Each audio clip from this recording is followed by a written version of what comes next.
Hello and welcome to Pasadena Pioneers. We like to have guests on our show that are creative, people that are young, ambitious, something that's out of the box, not your traditional type of a business, and that's why we call it Pasadena Pioneers. Today, we have Seth Cohen, who is one of the founding partners of a very unique company called Sweetfin. Stay tuned and learn about the wonderful business that he created, and more importantly, the product that they produce.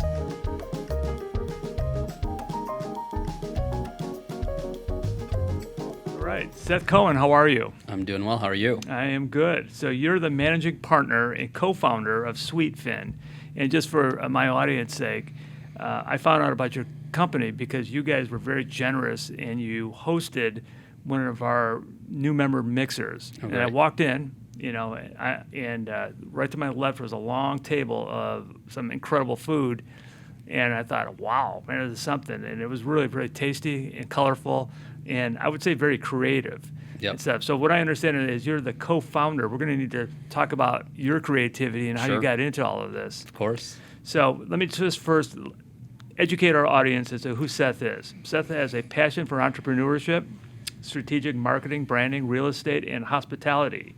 He's experienced in data-driven strategic marketing, business development, and operations. Seth is currently the managing partner and co-founder of Sweetfin. Who's the other founder? Alan, Nathan, and Brett Nestat. Okay, so there's three people? There's three of us. Okay. Yeah. Probably all frat boys or something from college, or One of us. Okay, I knew it. Okay, a fast casual, chef-driven, California-inspired poke concept, and you're talking about poke like poke bowls, right? Correct. Which I love. That has 10 locations throughout Los Angeles and San Diego. Sweetfin, I didn't know that, so we got to talk about your locations. That's actually an old bio. I don't know where that pulled from. We're actually at 20 now. 20 locations. Oh my gosh! Wow. So I didn't even know you had locations. I thought that was just a catering service. So I got a lot to learn here. Sweetfin was launched in April of 2015. So within 8 years, you've got 20 locations. Yeah. Congratulations. Thank you. With the goal of providing healthy, nutritious, and flavorful bowls in a more approachable way to modern diners to enjoy sushi. He received a bachelor's degree in business from USC, Marshall School of Business, and a concentration in international business through the Copenhagen Business School in Denmark, where he focused his studies on international brand development and marketing. So we got a real professional in front of us, despite the uniform. I don't know. Right? I don't know. Okay. Yeah. Okay. So how did you come into partnership with your two co-founders, I guess? I want to start there. Sure. Well, I'll take you back a little bit further. Grew up, had a passion for food and hospitality. Always wanted to create a brand in that space and thought, there'd be a perfect opportunity in the fast casual space. It was about 2012, 2013. We were coming out of the Great Recession, and you saw a real rise in fast casual. So you saw great brands like Sweetgreen emerging, and which I ordered that all the time. My wife does all the time. There That's you good. go. Yeah. Sweetgreen is great. You had Chipotle, all of the great kind of Shake Shack, all these great fast casual brands were coming out of that time. And so everyone seemed to be focusing on the same kind of categories. It was pizza, burgers, salads, and sandwiches. So I thought there could be an interesting way to expand the fast casual category. And I just happened to fall in love with this dish called poke that no one knew what it was. I thought it was an easier, better way for people to eat sushi. And could be customizable. It was portable. It could be great for delivery.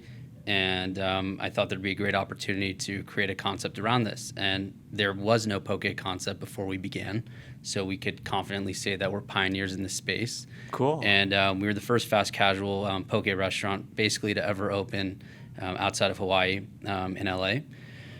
And, built a great team around this idea. So Alan, Nathan, one of my co-founders, had been in the business for about 20 years in casual fine dining, also bars and nightclubs.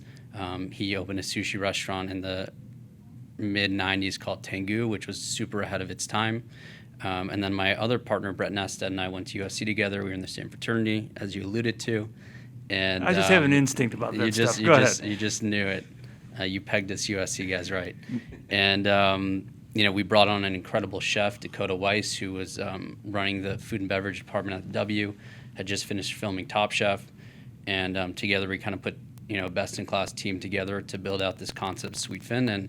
And we opened in Santa Monica in April 2015, and just to smashing success. Lines out the door for months and months and months, and we were hitting crazy revenue numbers, and really was a good success.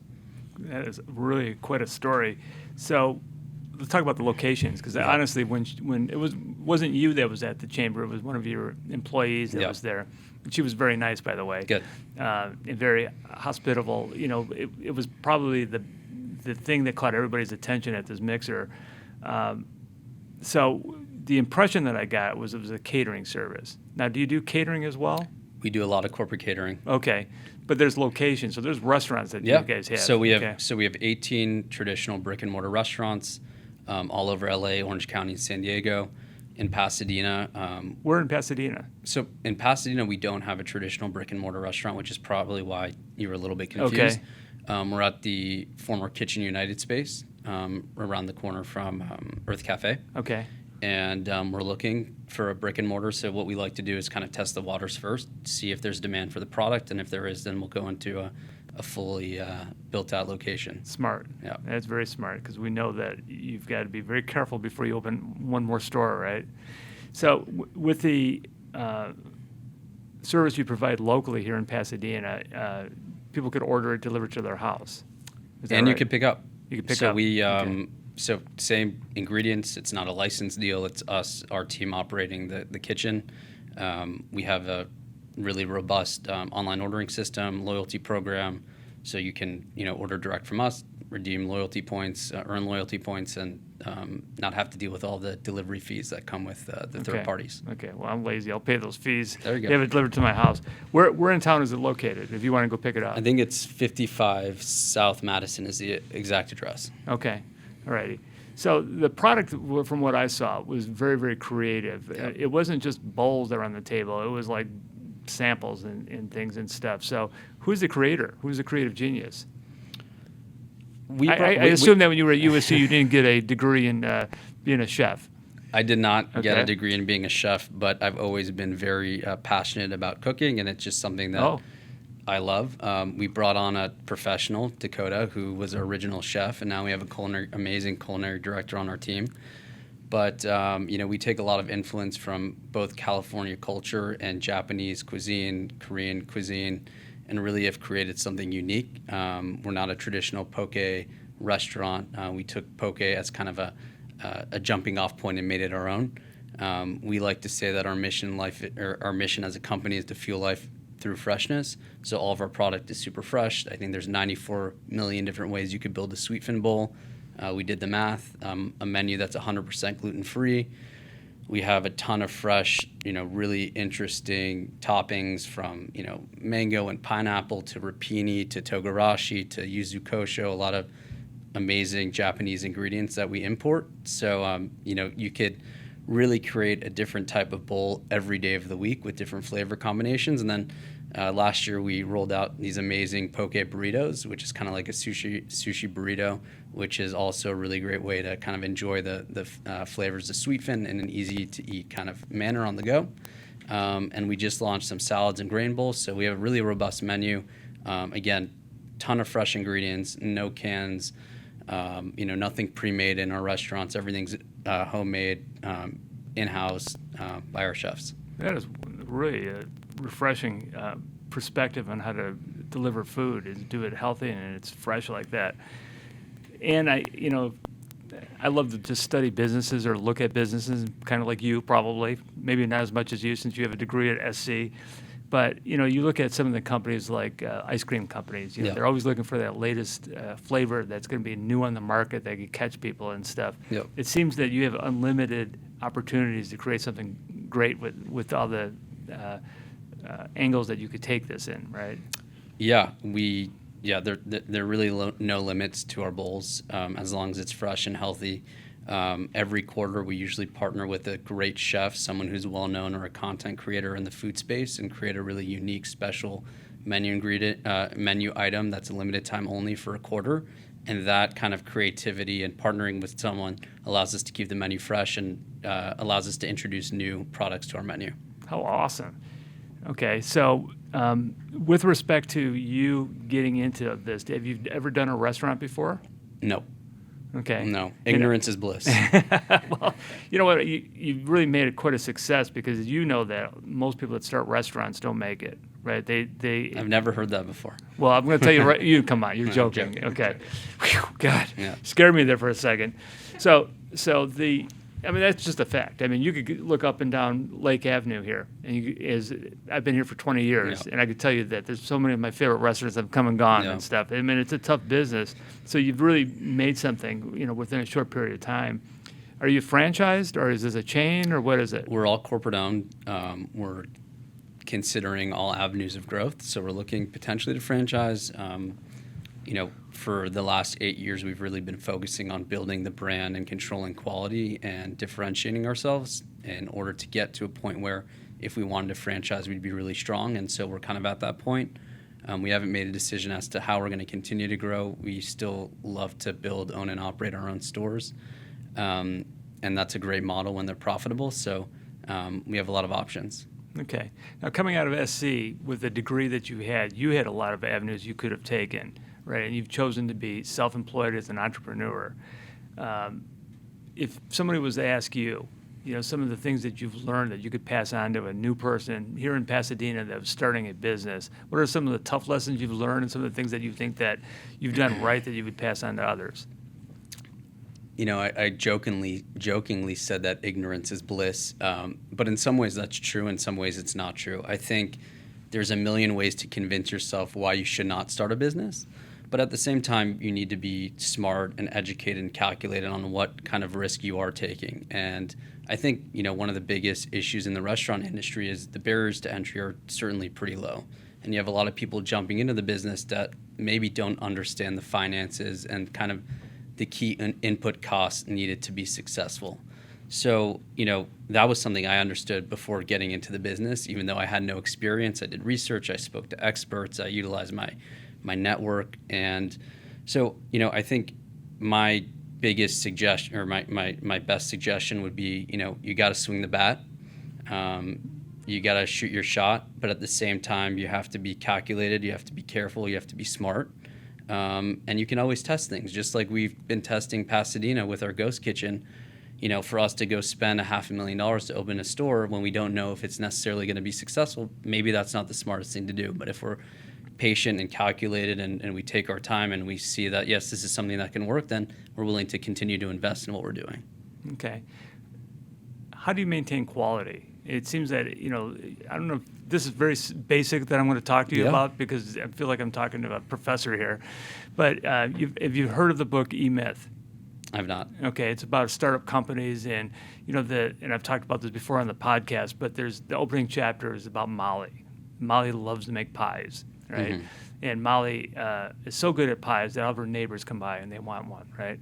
Eventually, she starts selling them, and she can't even make enough pies now in her kitchen. So somebody says, "Hey, you should start a business because you're going to make some of this." So she goes to the downtown, rents out some space, starts her pie restaurant.